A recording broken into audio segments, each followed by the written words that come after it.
नहीं है, प्रामाणिक है या नहीं है, इन सबको बोलते हैं ज्ञान मीमांसा। ज्ञान मीमांसा में जैन फिलॉसफी का बहुत बड़ा कंट्रीब्यूशन जो है वो स्यादवाद में है। बाकी छोटी मोटी बातें हैं, मैं केवल हिंट करके निकलता हूं। वो मानते हैं कि जो ज्ञान है वो अपने आप में इल्यूमिनेट करता है। ज्ञानम स्वप्रभासी का मतलब ज्ञान खुद को प्रकाशित करने वाली चीज है। इस पर एक डिबेट है जो हमें बहुत विस्तार में जाने की जरूरत नहीं। कुछ लोग मानते हैं कि ज्ञान अपने आप को प्रकाशित नहीं करता, बल्कि ज्ञान प्रकाशित होता है। कुछ कहते हैं ज्ञान प्रकाशित करता है। तो जैन फिलोसफी ये मानती है ज्ञान खुद को प्रकाशित करता है और आत्मा में मूल रूप में ज्ञान होता ही। हमने डिस्कस किया था जो अनंत चार चीजें हैं। आप रिकॉर्डिंग कर रहे हैं क्या? क्योंकि फ्लैश ऑन है आपका, फ्लैश ऑफ करके रिकॉर्डिंग करते हैं छुप के। इसको बोलते हैं मासूम चोरी, है ना। अगर कहीं रिकॉर्डिंग, मेरी तो खैर कोई बात ही नहीं है, कहीं भी करनी है तो फ्लैश ऑफ करना मत भूलिए। और दूसरा सवाल ज्ञान मीमांसा में अक्सर ये होता है कि आप कौन कौन से प्रमाणों को ठीक मानते हैं। भारतीय दर्शन में 6 प्रमाण आमतौर पर मैक्सिमम माने गए हैं। एक प्रत्यक्ष है, जिसे सभी मानते हैं, पर प्रत्यक्ष की परिभाषा इनकी अलग है, अभी समझेंगे, थोड़ा समझेंगे। अनुमान को 4 भाग छोड़ के सब मानते हैं, 8 मानते हैं, यही मानते हैं। एक शब्द प्रमाण है। प्रत्यक्ष तो आपको पता है, सामने दिख रहा है वो प्रत्यक्ष है। अनुमान का मतलब है एक्स को देख के समझ जाना कि वाई हुआ है।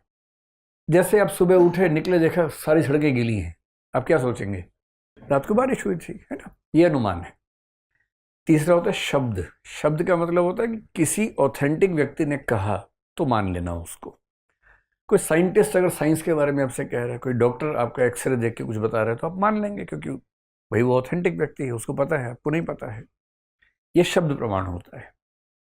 एक उपमान प्रमाण होता है, एक अर्थापत्ति होता है, एक अनुपलब्धि होता है। 6 प्रमाण भारतीय दर्शन में माने जाते हैं। जैन दर्शन मानता है 3 प्रमाण, प्रमाणानि, प्रत्यक्ष, अनुमान, शब्दानि।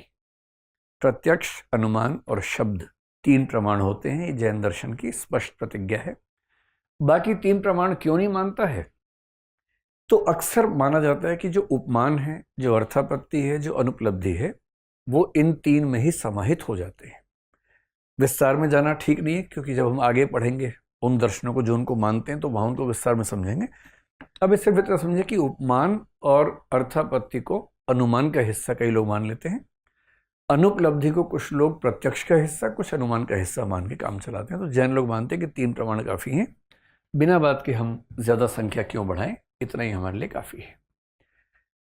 इनकी जो एक ब्यूटीफुल चीज है, सुंदर चीज है, वो ज्ञान का जो क्लासिफिकेशन है, विशेष रूप से प्रत्यक्ष का, जिसको हम इसमें समझेंगे। मैंने आपसे कहा था ना कि किसी चीज को देखने में 4 स्टेजेस होती हैं, उसका जिक्र उन्होंने यहां पर किया। तो जब ये कहते हैं कि ज्ञान कितने प्रकार का है, तो अगर मैं नॉलेज को के लिख दूं तो 2 प्रकार का मानते हैं। एक होता है अपरोक्ष, लेकिन यहां शब्द का अर्थ इन्होंने बदल दिया है। एक होता है परोक्ष। अगर आप हिंदी या संस्कृत जानते हैं तो आप समझ पा रहे होंगे कि परोक्ष का मतलब होता है इनडायरेक्ट। ठीक, परोक्ष यानी इनडायरेक्ट। और अपरोक्ष का ही मतलब है प्रत्यक्ष। प्रत्यक्ष और अपरोक्ष एक ही बात होती है, इसका मतलब होता है डायरेक्ट। तो जनरली डायरेक्ट का मतलब क्या होगा? जो मैंने सामने देखा, जैसे मैं आपको देख रहा हूं तो प्रत्यक्ष हो रहा है, सीधी सी बात है ना। पर जैन दर्शन के हिसाब से अगर मैं आपको देख रहा हूं तो ये परोक्ष ज्ञान है, ये अपरोक्ष नहीं है, ये प्रत्यक्ष नहीं है। तो प्रत्यक्ष क्या है?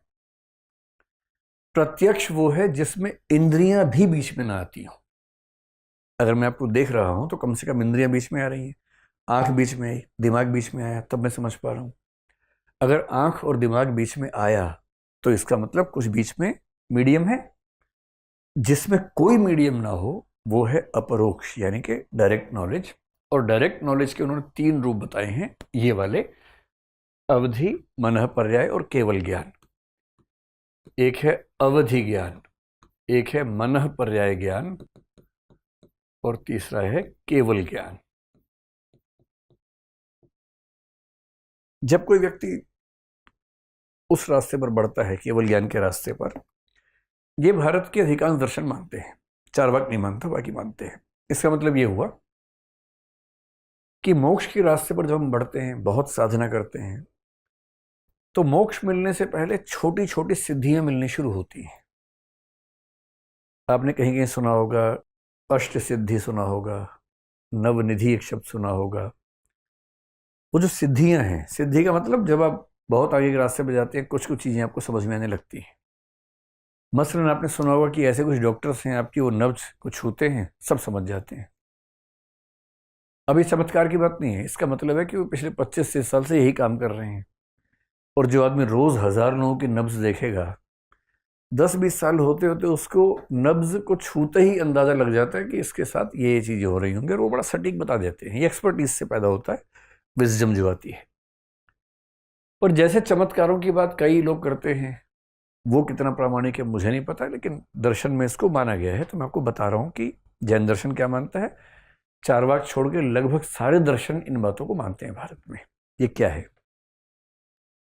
अवधि ज्ञान का मतलब है, यहां अवधि का मतलब डिस्टेंस से है।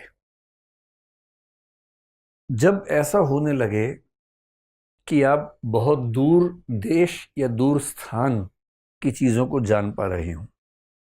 मसलन अगर मैं आपसे पूछूं कि इस दीवार के उधर क्या है, तो आपको पता लग गया होगा ब्रेक में, क्योंकि आप गए होंगे वॉशरूम, तो आपने देख लिया होगा। पर अगर मैं आपसे पूछूं कि इस दीवार के उधर क्या है, तो आपको नहीं पता है, क्योंकि आप कोशिश करेंगे तो भी दीवार जो लाइट की रेज है वहां से टकरा के आ गई, उसके बियॉन्ड आप नहीं देख पा रहे। फिर अगर मैं आपसे पूछूं कि ये बताओ कि आज से 100 साल पहले यहां पर क्या था, आप नहीं बता पाएंगे। ये तो हिस्टोरिकल कोई सोर्स है आपके पास, तो आपने देख के बता दिया, वरना नहीं बता पाएंगे। पर यदि किसी व्यक्ति के जानने के प्रोसेस में टाइम और स्पेस की दीवारें टूट जाएं, वो यहां बैठकर बता सके कि इस समय अमेरिका के इस शहर के इस घर के अंदर ये हो रहा है, जिसको मिस्टिकल लोग एस्ट्रल ट्रेवलिंग एक शब्द चलता है, उसका इस्तेमाल करते हैं। ये अवधि ज्ञान है, बहुत दूर, बहुत अलग टाइम की किसी चीज को जानना। जैसे कोई ये कहे कि भाई 1857 को मैंने अपनी आंखों के सामने देखा है, अवधि ज्ञान से देखा है, मैं उस टाइम में पहुंच गया था, मैं उस स्पेस में पहुंच गया था, ये अवधि ज्ञान है। मनः पर्याय ज्ञान का मतलब है किसी दूसरे व्यक्ति के मन के भीतर प्रवेश करके पढ़ लेना कि उसके मन में क्या चल रहा है। हम तो एम्पैथी जानते हैं थोड़ी बहुत, और एम्पैथी का मतलब थोड़ी क्षमताएं बढ़ाने से आप किसी के चेहरे के भाव से, बोलने के तरीके से अंदाजा लगा सकते हैं कि इसके मन में क्या चल रहा है। पर वो तो अनुमान हम कर रहे हैं ना। ये कह रहे हैं कि एक लेवल साधुओं का, मुनियों का ऐसा आता है कि वो किसी भी व्यक्ति के मन में प्रवेश करके जान सकते हैं कि उसके मन में क्या चल रहा है, एग्जैक्टली जान सकते हैं। मैं इन दोनों बातों के बारे में ना समर्थन में कुछ कह रहा हूं, ना विरोध में कुछ कह रहा हूं। विरोध में इसलिए कि मैं कौन होता विरोध करने वाला। समर्थन इसलिए नहीं कर सकता कि मैंने ऐसा देखा कभी नहीं अब तक, और जिन 2-4 लोगों से मेरा पाला पड़ा, मैंने 4 सवाल पूछे, वो जवाब दे नहीं पाया। उसके बाद मैं जैन दर्शन की बात नहीं कर रहा, कोई भी ऐसा व्यक्ति जब मुझे मिला, तो विरोध करने का फर्क इसलिए मतलब नहीं, क्योंकि क्या पता कुछ लोग ऐसे होते हो जो हम नहीं जानते। तीसरा है केवल ज्ञान। केवल ज्ञान है एब्सोल्यूट। एब्सोल्यूट का मतलब आपको ध्यान होगा, स्व पर्याय पर पर्याय। एक वस्तु को जानने के लिए सभी वस्तुओं को जानना है, और सभी वस्तुओं को केवल वही जान सकता है जो केवल ही है। तो केवल ज्ञान का मतलब जो पूरे ब्रह्मांड को जानता हो, हर चीज को जानता हो, परमार्थ के स्तर पर जानता हो, उसको बोलते हैं केवल ज्ञान। और ये तीनों ज्ञान केवल उन व्यक्तियों के बस की बात है जो अध्यात्म के रास्ते पर या कैवल्य के रास्ते पर आगे बढ़ चुके हैं। जो आम लोग हैं मेरे जैसे, आप